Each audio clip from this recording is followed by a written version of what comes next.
सबको यीशु, सबको ईस्टर की शुभकामनाएं करुणालय परिवार की ओर से सबको यीशु।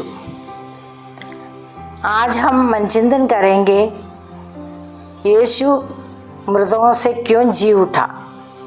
वचन कहते हैं कुरिन्थियों के नाम पत्र में, दूसरा पत्र में अध्याय 5 वाक्य 15, मसीह सबों के लिए मरे, जिससे जो जीवित है वे अब से अपने लिए नहीं बल्कि उनके लिए जीवन बिताए जो उनके लिए मर गए और जी उठे। इसलिए हम अब से किसी को भी दुनिया की दृष्टि से नहीं देखते। हमने मसीह को पहले दुनिया की दृष्टि से देखा, किंतु अब हम ऐसा नहीं करते। इसका अर्थ ये है कि यदि कोई मसीह के साथ एक हो गए तो वह नई सृष्टि बन गए, पुरानी बात समाप्त हो गया। हम जानते हैं कि 2000 साल पहले यीशु इस धरती पर आया, अपना जीवन बिताते हुए अंत में क्रूस मरण अपनाते हुए तीसरे दिन जी उठा। यीशु मरने से उन्होंने मरण को, शैतान को हराया और हम सब के लिए पाप का प्रायश्चित करते हुए पाप को भी हराया। तो 3 बातों को हराने से हम जीवित हो गए।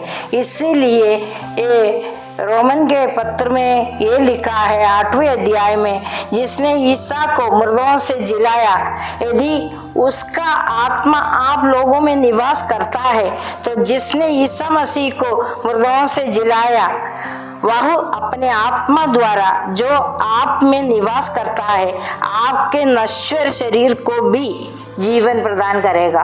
हाँ मेरे भाई और बहनों, हमें एक नया जीवन इसलिए मिला क्योंकि यीशु ने हमारे शरीर में पाप को हराया, मृत्यु को हराया, शैतान को हराया। ये हम जब स्वीकार करते हैं विश्वास के साथ, यीशु जीवित है, क्योंकि मत्ती के सुसमाचार में यीशु ने वादा किया, मैं संसार के अंत तक तुम्हारे साथ हूँ। इसीलिए यीशु जीवित है वचनों द्वारा, यीशु जीवित है परम प्रसाद द्वारा, यीशु जीवित है विश्वासियों के संगति में। इस यीशु को पाने के लिए पवित्र आत्मा से संचालित होना बहुत जरूरी है। इसीलिए यीशु ने कहा जो यूहन्ना 10:10 में, मैं इसलिए आया हूँ कि वे जीवन प्राप्त करें, परिपूर्ण जीवन प्राप्त करें। ये परिपूर्ण जीवन प्राप्त करना का अर्थ ये है कि हम कभी पाप नहीं करेंगे, ये नहीं है, परंतु जब हम पाप में अवस्था में आते हैं हम फिर से यीशु के पास जाते हैं। यीशु का एक जो कुर्बानी था पाप के लिए, पाप को हराने का, वो कुर्बानी का जो फायदा हम उठाते हैं पश्चाताप द्वारा, अपने आप को यीशु के हवाले कर लेते हैं। उस समय यीशु हमें नया जीवन की ओर ले चलते हैं। इसीलिए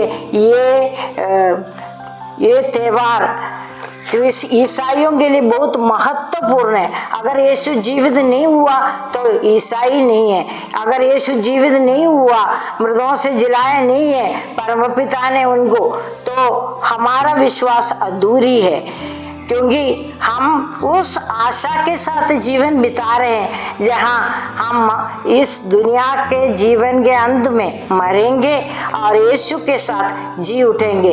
ये आशा हमें यीशु की ओर बुलाते हैं। यीशु की जो अपने आज्ञा हमें दिया है, यीशु ने हमें जो मार्गदर्शन दिया है, वो सब अपनाते हुए हम आनंद जीवन की ओर चल रहे हैं। इस यात्रा एक यीशु की ओर, स्वर्ग राज्य की ओर जाने वाला एक यात्रा के रूप में हम स्वीकार करते हैं। इसलिए हम ईश्वर से जुड़े हुए एक पवित्र जीवन बिताने के लिए हमारे अंदर जो पवित्र आत्मा दिया है उसकी सहायता से हम प्रयास करते हैं।